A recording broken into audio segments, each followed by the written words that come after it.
صبحتون بخیر و پرفیض باشد کاربران گرامی آزادیویدیو. امیدواریم در هر کجایی که هستید خوب و سلامتید و البته همراه با رادیو آزادی که پیوسته تلاش میکند شما رو در جریان خبرهای تازه بگذارد. امروز 22 اپریل و ساعت به وقت پراگ 7 است. من شعله گلخوجه آماده هستم که این افغانی ها رو برای شما بگم و امیدوارم تا آخر صحبت ما رو همراه خواهید بود. مقامات تندرستی ولایت سوخت گفتند که باز یک ساکن نویه جبور رسولف از التیاب شوش یا پنیومانیا فافتیده است. عبدالخلیل جورابویف در 3 هفته اخیر سومین ساکن نویه جبور رسولف است که در کارانتین می‌افتد. عائله جورابویف فعلا زیر نظارت پزشکان هستند. معروف جان حاجیبویف معاون سردار ریاست تندرستی ولایت سوخت دیروز به رادیو آزادی گفت عبدالخلیل جورابویف روز سه‌شنبه در بیمارستان جماعت غولک‌اندوز درگذشت. حاجیبویف احتمال است کرونا ویروس گذشتن جورابویف را رد کرد. عبدالخلیل جورابویف 56 ساله ساکن سوم نویه جبور رسولف است که مرگش در 3 هفته اخیر خبرساز می شود. پیش از او حبیبالله شودیف و حاجی محمد توشف ساکن نویه جبور رسولف وفات کردند و مقامات سبب مرگ آنها را از التهاب شوش یا پنیومانیا گفتند. برخی از رسانه ها نوشتند که عبدالخلیل جورابویف در مراسم جنازه حبیبالله توشف اشتراک داشته از نزدیکان او می باشد.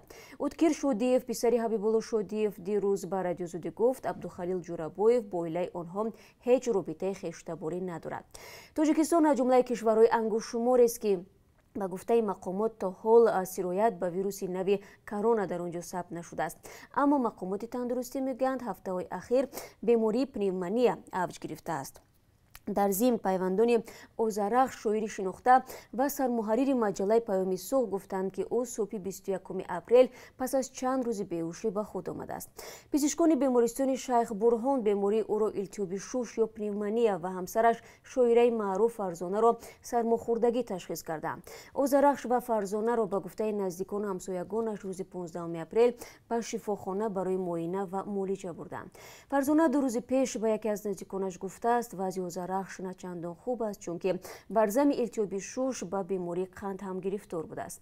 قبلا مقامات تندرستی در ولایت سوخت ذکر کردند که اوزارخش شاعر تاجیک را با علامت‌های بیماری راه‌های نفس بستری کردند و به همسرش فرزانه ادیبه معروف اجازه دادند که همراهش در شفاخانه بماند. 3 کودک 2, 7 و 10 ساله از یک عائله در نویه جیهون خمسنگیری پیشین بعد از خوردن زنبورق زهرآلود شده در بیمارستان فافتیدند. مسئولان بیمارستان مرکزی نویه جیهون 21 اپریل به خبرگزاری آزیا پلاس گفتند که حادثه هفته گذشته رخ داده است. کودکان را 14 اپریل در بیمارستان بستری کردند. مادر کودکان گفته است فرزندانش همان روز یک کاسه زنبورق چیده از او خواسته بودند برایشان بپزد. بعد خوردن آن وضع سلامتی کودکان بد شده است. پزشکان میگویند تمام تلاش خود را برای نجات کودکان صرف کردند اما روز 17 اپریل نگارما حمید 12 ساله، روز 18 اپریل رستم جوری 2 ساله و روز 19 اپریل نوزنین 7 ساله را از دست دادند. به قول طبیبان عضو دیگر این خانواده به سنت حمید 6 ساله زیر نظارت است و عین زمان وضعیتش معتدل ارزیابی می شود. یک شرکت متعلق به زادگان تاجیکستان در واشنگتن پایتخت آمریکا به دوختن نقاب‌های طبی پرداخته است و آن را بی پول به خانه پیرانسالان و بیمارستان‌های این کشور تقدیم می‌کند. شرکت TM اینترنشنال گروپ را که در واشنگتن و همچنین شهر تورنتو کانادا عمل می‌کند تاجیکان تأسیس دادند. شرکت در بخش معارف فعالیت دارد و مسئولان شرکت می‌گویند آماده‌اند به تاجیکانی که در آمریکا کار و زندگی می‌کنند نیز رایگان نقاب طبی دسترس کنند. شرکت همچنین در دفتر خود در کانادا عین چنین کارو انجام می‌دهد. در همین حال در پس منظر کرونا ویروس دونالد ترامپ برنامه مهاجرت به آمریکا را بازداشت. پرزیدنت ایالات متحده آمریکا امر امضا می‌کند که در شرایط پاندمی کرونا ویروس که تا حال در آمریکا جان 40,000 نفر را گرفته است موقتا برنامه مهاجرت به این کشور را باز می‌دارد. در یک اظهارات توییتری خود ترامپ شام 20 اپریل نوشت که چنین تصمیم واکنش به حمله دشمن ناعیان و ضرورت حمایت از کار شهروندان عظیم آمریکا میباشد. جزئیات دیگر در دست نیست. با سبب پاندمی کرونا ویروس تمام جریان مربوط به دادن ویزا از جمله ویزای مهاجرت به آمریکا بازداشته شده است. ماموریت ترامپ و رهبران ایالات تلاش دارند با وجود داغ بودن وضعیت پنجشنبه پاندمی تدریجاً محدودیت‌ها را سبک‌تر کنند و برابر با این نگذارند که ویروس دومین باره حمله نماید. انتونی فاوچی مقامدار کلون آمریکایی در امور بیماری‌های سیرتی هشدار داد که بازگشت به حالت معمولی باید تنها بعد بی‌ضرر شدن ویروس امکان پذیر شود. وزیر کارهای خارجه روسیه سرگئی لاوروف از کشورهای غربی دعوت کرده است که در آسیای مرکزی از مسابقه برای افزایش نفوذ دست کشیده به همکاری با کشورهای منطقه توجه بیشتر نشان بدهند. لاوروف میگوید روسیه به کشورهای منطقه کمک میرساند. خبرگزاری تاس از مسکو مینویسد که لاوروف به ویژه به قرقیزستان اشاره کرده گفته است که مسکو به حکومت بیشکک در تشکیل انفراستراکچور ضروری و توازن بودجه کمک میرساند. به قول وزیر کارهای خارجه روسیه رقابت این کشور و اتحاد اروپا در آسیای مرکزی نتیجه برعکس خواهد داد. لاوروف می‌افزاید خلاف کشورهای غربی روسیه به همکاری به ویژه در ساحه‌های بشردوستانه در آسیای مرکزی آماده میباشد، ولی به گفته او کشورهای غربی تلاش دارند نفوذ روسیه را در منطقه از بین ببرند. او میگوید در استراتژی نوی اتحاد اروپا در آسیای مرکزی یگان سخن درباره سازمان همکاری‌های شانگهای، اتحاد اقتصادی اوراسیا و سازمان دولت‌های مشترک ذکر نشده است. استراتژی اروپا در آسیای مرکزی در سال 2007 تهیه شده. در سال 2019 هم از جانب 28 وزیر کارهای خارجه اتحاد اروپا بار دیگر تصویب شده است. در روسیه دادگاه ولایت اورلوف دو مهاجر تاجیک را برای آنکه رژیم کارانتین را ویران کردند 15,000 روبل جریمه بست. در این باره وبسایت دادگاه خبر می‌دهد. به قول منبع این مهاجران از مسکو آمده و باید 2 هفته در کارانتین می‌بودند، ولی آنها در جای جمعیتی بازداشت شدند چون در آنجا گشت و گذار کردند. در نتیجه نسبت آنها سند مأموری ترتیب داده شده است.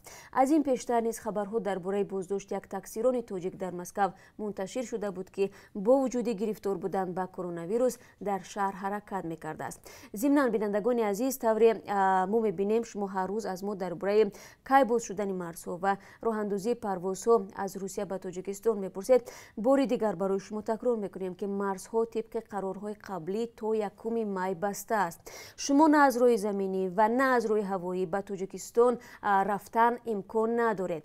هنوز معلوم نیست که بعد 1 می مرزها را می‌گشایند یا نه، چون که این از کم و یا زیاد شدن بیماری کووید 19 وابسته می باشد.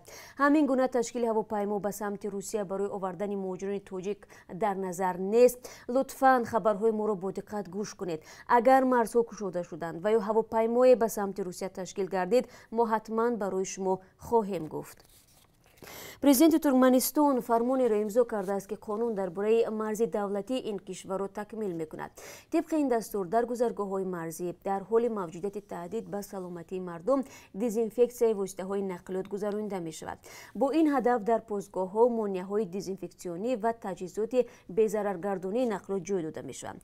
همچنین حشرات و رستنی‌هایی که امکان دارد با این واسطه‌های نقلیات به کشور وارد می‌گردند باید بی‌ضرر کرده شوند.